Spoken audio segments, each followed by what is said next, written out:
barınak olarak yani bütün Türkiye formatında olmayan aletlerimiz, ekstra plaklarımız, katarak cihazımız, fako cihazımız, anestezi cihazlarımız mevcut. Yani bu standartlara sahip hiçbir barınak yok.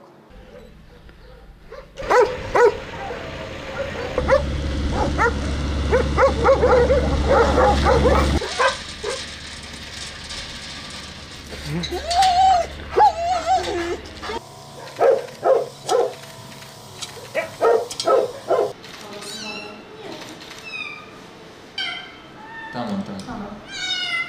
Dur. Tamam Kurban, bir şey yok.